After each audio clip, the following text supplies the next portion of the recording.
एक जॉब, एक इंटरव्यू, एक परफॉर्मेंस, एक डिश, एक वीडियो, एंड आप इमेजिन कर सकते हो कि कितना आपको उससे पेड मिल सकता है, उससे कितना आप कमा सकते हो। 56 करोड़ रुपीस कौन कमाया है, आज उसके बारे में ही हम इस वीडियो में बात करेंगे। और उसको हर कोई जानता है, एंड अभी तो वो सुर्खियों में है। Rihanna, pop singer, American pop singer, 35 year old. और अभी राधिका मर्चेंट और अनंत अंबानी की शादी में प्री वेडिंग में केवल एक परफॉर्मेंस में उसने 58 करोड़ रुपीस लिए, ऐसा न्यूज़ और गूगल बोल रहा है। हावेवर उनकी जो नेट वर्थ है वो तो 4400 करोड़ रुपीस है। और ये पॉप सिंगर बारबेडोस में पैदा हुई और वो बहुत पुअर बैकग्राउंड से थी। उनका एनवायरनमेंट भी इतना पुअर था, या जो लोग ज़्यादातर बहुत ही ज़्यादा निचले तबके के रहते हैं उनमें से भी वो बिलोंग करती थी। मतलब वो हर तरह का वायलेंस उन्होंने देखा, चाहे फिज़िकल हो, चाहे इमोशनल हो, और कोई अपॉर्चुनिटीज़ भी नहीं थी जहाँ से वो बिलोंग करती। उसके बावजूद भी आप देखो, उनकी सिर्फ एक परफॉर्मेंस से 58 करोड़ रुपीस उनको मिला। तो आप सोचो, 58 करोड़ रुपीस आपको का, मान लो 1% भी अगर कोई व्यक्ति, या मैं ही या कोई और व्यक्ति 1 करोड़ रुपए हर महीने अर्न करना है और लगातार कंसिस्टेंसी बेस पे कर रहा है, तो 5 साल तक काम करना पड़ेगा और हर महीने 1 करोड़ रुपए आएंगे, तब कहीं जाके 56 करोड़ रुपीस अपने पास आएंगे। तो आप एक बार सोच के देखो कि उस व्यक्ति में ऐसी क्या खासियत थी कि सिर्फ एक परफॉर्मेंस में 58 करोड़ रुपीस उसको मिले। और लोगों ने उस चीज़ को क्रिटिसाइज भी किया कि देखो, अंबानी ने उसको भी नचा दिया। हाँ, मतलब इतनी बड़ी सेलिब्रिटी, उसको भी पैसे की ताकत से ये सब काम करना पड़ा, जबकि ऐसा कुछ भी नहीं है। अगर वो ऐसा सोचती तो इतनी बड़ी परफॉर्मेंस नहीं करती। और ये जो कॉमन लोग जो क्रिटिसिज्म करते हैं ना, उनका ईगो, अहंकार इतना बड़ा होता है कि वो काम को समर्पण के रूप में भी नहीं देखते। और कौन से लोग ऐसा बोल रहे थे? देखो, जो अंबानी ग्रुप है वो अपना काम कर रहा है, जो रिहाना है वो अपना काम कर रही है, दोनों के प्रोफेशन है और ये दोनों अपने प्रोफेशन को रिस्पेक्ट करते हैं। उसको कंपेयर नहीं करना चाहिए कि गाना बुरी चीज़ है, डांस बुरी चीज़। ये उनका प्रोफेशन है, ये उनके लिए पूजा है, समर्पण है, और इसमें कोई छोटा बड़ा नहीं होता है। They are giving so much respect and love to their work, और वो उसके लिए समर्पण भाव से काम करते हैं। तो कई लोग बोलते हैं कि ये काम नहीं करना चाहिए, वो काम नहीं करना चाहिए। जिस व्यक्ति को जिस काम से प्यार हो, समर्पण हो, उसके लिए वो पूजा की तरह होता है वो काम, चाहे डांस हो, चाहे सिंगिंग हो। और आप सोचो, जो लोग क्रिटिसाइज कर रहे थे उनकी खुद की इनकम कितनी है, वो कौन सा काम कर रहे हैं वो देखो। वो तो क्रिटिसिज्म में भी एक्सपर्ट नहीं है, क्योंकि अगर वो क्रिटिसिज्म में एक्सपर्ट होते ना, तो हो सकता है किसी न्यूज़ चैनल में एंकरिंग का काम कर रहे होते, या किसी डिबेट के लिए वो एंकर बने हुए होते। तो आप सोचिए कि वो व्यक्ति जो अहंकार, हमारे जो परंपरा है, या मैंने जितना एक्सपीरियंस किया है, वो ज़्यादातर ना अहंकार में ही लोग डूबे रहते हैं। मतलब खुद क्या कर रहे हैं, खुद के काम से उनको ज़्यादा मतलब नहीं रहता, दूसरे के काम पे ये सही है, ये गलत है, देखो उसने उसको भी ऐसा करा दिया, और देखो वो नाचने के लिए यहाँ भी आ गई। मतलब आप उस व्यक्ति की क्या सोच के ऐसा बोलते हैं, मुझे यही समझ में नहीं आता। पर देखिए, उसमें ऐसी कौन सी खासियत थी जिसकी वजह से वो व्यक्ति, वो क्या कोई भी व्यक्ति, तो सिद्धांत फंडामेंटल ना बिल्कुल बेसिक होते हैं और उनको ही लोग फॉलो नहीं करते। लोग ज्ञान वाली अच्छी चीज़ें ज़्यादा फॉलो नहीं करते, इंटरटेनमेंट, कॉमेडी, दूसरों की बुराई, उस पे ज़्यादा फोकस करते हैं। खुद पे जिस दिन से फोकस करने लगोगे, पूरी दुनिया ही आपके लिए बदल जाएगी, आपकी सोचने का पर्सपेक्टिव बदल जाएगा। तो मैं आज रिहाना की लाइफ के 4-5 लेसन जो मुझे लगे कि हाँ, ये लॉ ऑफ अट्रैक्शन से भी रिलेटेड हैं और इनको इम्प्लीमेंट एक हर व्यक्ति को करना चाहिए, और ये सभी में होते हैं। बस हम उनको पहचान नहीं पाते, उनको नरिश नहीं कर पाते हैं, तो हम वैसे बन नहीं पाते और हमारी रियलिटी नहीं बन पाती। इस तरह के लाइफ लेसन अमेजिंग होते हैं और सिर्फ 10 से 15 मिनट, ये तो मैं मैक्सिमम बोल रही हूँ, 5 से 7 मिनट भी आप अगर एजुकेशनल वीडियोस में और जो सक्सेसफुल लोगों की बायोग्राफी है उसको जानने में लगाओगे तो आपका जीवन बदलते देर नहीं लगती। सिर्फ एक सेंटेंस, एक शब्द, एक मोमेंट आपके जीवन को बदलने के लिए सफिशिएंट होता है। और आज की वीडियो में मैं रिहाना के लाइफ से रिलेटेड कि कैसे एक व्यक्ति इतनी बड़ी सक्सेस हासिल कर सकता है और केवल 35 की एज में, वो मैं आपको बताने वाली हूँ। वो केवल जब 13 साल की थी, इवन 14 साल की थी, तब उन्होंने बैंड अपना क्रिएट किया था 2 या 3 लड़कियों के साथ।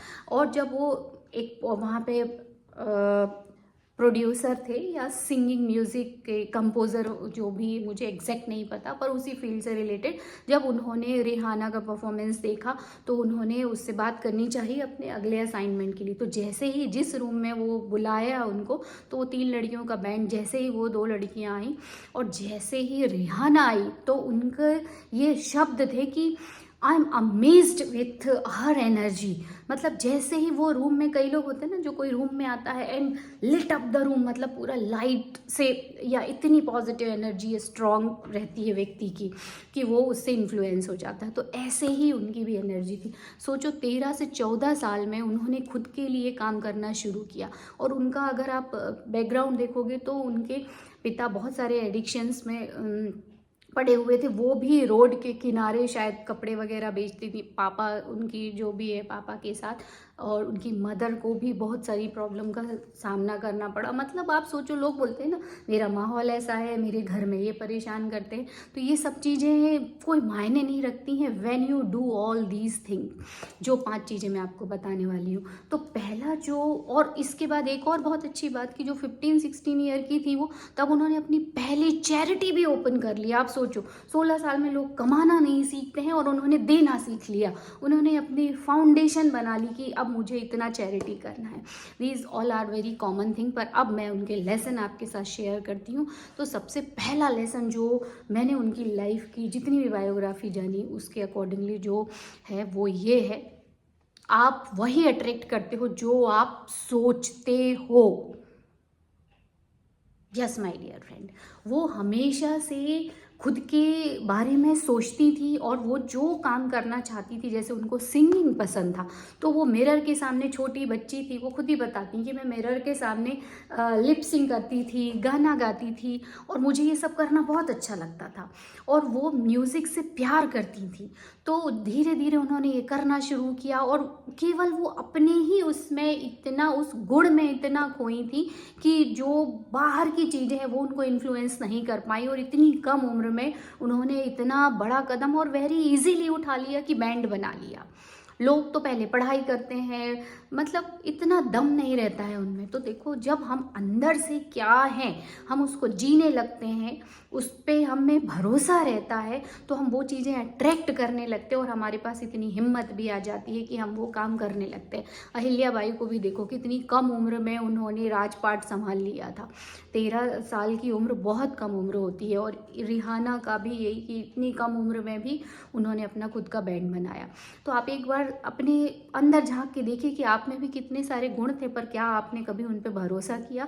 अगर भरोसा किया होता, प्रैक्टिस की होती, उसको नर्चर किया होता, उसको पालन पोषण दिया होता और छोटे छोटे से स्टेप्स उठाए होते हैं एक्शन के, तो आज आप भी कहाँ होते। तो पहली चीज़ तो ये, हम वही अट्रैक्ट करते हैं जो हम सोचते हैं और आखिरी में हम वही बनते हैं। दूसरी चीज़, अलग सोचो, थिंक आउट ऑफ बॉक्स। हमेशा ना एक लिमिटेड सोच नहीं सोचो। वो सोचो बारबेडोस में थी और वो क्या सपना देखती थी, उस समय उनका ड्रीम था कि वो अमेरिका की बहुत बड़ी, वर्ल्ड की नंबर 1 सिंगर बनेंगी। उस समय वो खुद बोलती थी ये ना ड्रीम मेरा अनरियलिस्टिक था, पर वो उनको ये पता था, शी नोज। वो हमेशा हर इंटरव्यू में बोलती हूँ मुझे पता था, आई नो कि मैं वो बनूंगी। तो उसको उन्होंने संभाल के रखा, उसको एक्टिवेट किया, उसमें एनर्जी दी, वो वैसा महसूस करती, वैसा एक्ट करती, वैसा सोचती और धीरे धीरे बढ़ती गई। तो जो सोच है ना, वो लिमिटेड सोच नहीं रखना चाहिए। आपकी अंदर से जो इच्छा हो कि मैं नंबर 1 शेफ बनूंगा, मैं नंबर 1 जो ऑफिसर बनना है वो बनूंगा, मैं नंबर 1 बिजनेसमैन बनूंगा, मैं नंबर 1 मोटिवेशनल स्पीकर बनूंगी, मैं नंबर 1 यूट्यूबर बनूंगी, मैं नंबर 1 जो आप काम करते हो मैं वो नंबर 1 बनूंगा। वर्ल्ड का नंबर 1 जब बनने का सोचोगे तो आप एटलीस्ट 100 में तो आ ही जाओगे, और 100 में आना भी आपको 99% पॉपुलेशन से अलग कर देगा। तो ये एक चीज़ है कि थिंक आउट ऑफ बॉक्स। ये सोचते सब हैं, कोटेशन भी है, हर कोई पढ़ता, पर करता कौन है?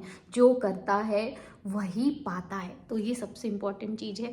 तीसरी चीज़ जो मुझे उनके लाइफ लेसन में लगी कि बी हम्बल, यानी कि अपनी जमीनी उससे जुड़े रहो।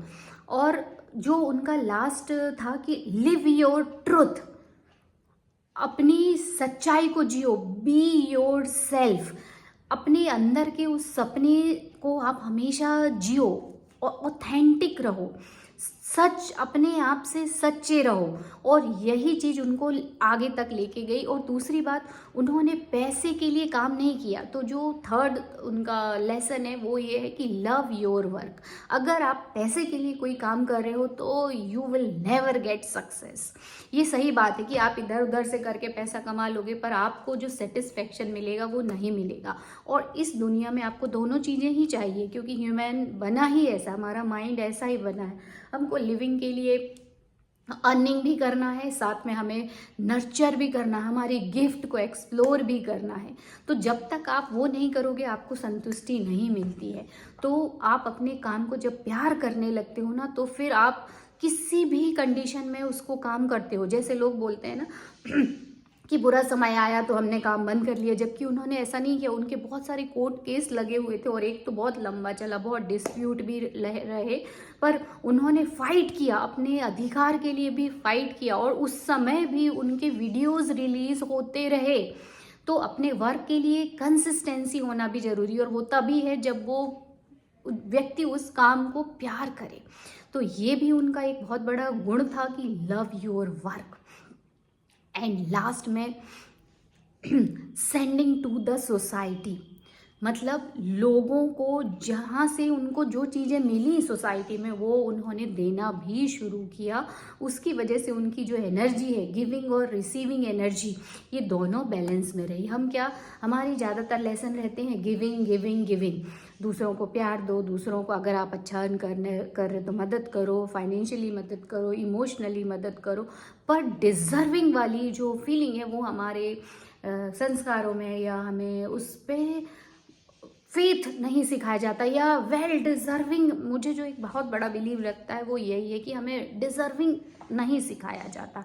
मतलब हम लेने में बहुत अच्छा महसूस नहीं करते, और हमको सिखाया भी जाता है कि त्याग, सेक्रीफाइस। तो वही करते करते ना आदमी टूट जाता है कि मैंने अपने लिए तो कभी समय ही नहीं निकाला, और जब डेथ बेड पे होता है ना तो पछतारा होता है कि काश मैंने ऐसा काम कर लिया होता। तो हमेशा सोसाइटी को देना है, बट अपनी जो वैल्यू है उसको कम नहीं आंकना है। उसको आप कितना अपनी वैल्यू डिसाइड कर सकते हो, कितना लोगों की लाइफ को चेंज कर सकते हो, और केवल आप ही उसमें स्पेशलिस्ट हो। रेयर होना भी बहुत ज़रूरी है, एंड हार्ड टू फाइंड। ये अंदर से आता है, सब कुछ अंदर है। और जिस दिन आप उसको फील करने लगोगे, वैसे इंसान बन के रहने लगोगे, तो अपॉर्चुनिटीज़ अपने आप आती हैं। देखो, वो खुद किसी के पास नहीं गई, वो वहीं थी। लोग अट्रैक्ट होते हैं उनकी एनर्जी से, उनके पैशन से। तो देखो वो कहाँ से कहाँ गई, और उसने खुद का रोल भी निभाया। हर जगह कंसिस्टेंटली उन्होंने प्रैक्टिस की, अपने ड्रीम पे भरोसा किया, अपने इमोशंस को कंट्रोल में रखा, और अपने आप को ना ग्रेटनेस से सराउंडिंग रखा। मतलब अच्छे लोगों से उनका सर्कल रहा। इसलिए हमेशा बोलते हैं कि अपने आसपास का माहौल अच्छा होना चाहिए, अच्छे लोगों को आप सुनो, अच्छे लोगों को पढ़ो जो खुद सक्सेसफुल है, तो आप भी उनके जैसी सक्सेस पा सकते हो। Yes my dear friend. तो देखो कि केवल एक परफॉर्मेंस से 58 करोड़ रुपीस भी कमाया जा सकता है, ऐसे एग्जाम्पल भी हैं। तो वैसे बनने की कोशिश करो, अपने काम को प्यार करो, एंड यू विल, और your dream will definitely come true. और हम मिलेंगे नेक्स्ट वीडियो में। I hope these lesson will give you the most effective and potential value to nurture your habit और गिफ्ट। तो अपने अंदर की उस गिफ्ट को पहचानो, काम को पहचानो, उसको फ्लोरिश करो, नरिश करो, एक्टिवेट करो, कुछ भी करने की शुरुआत करो।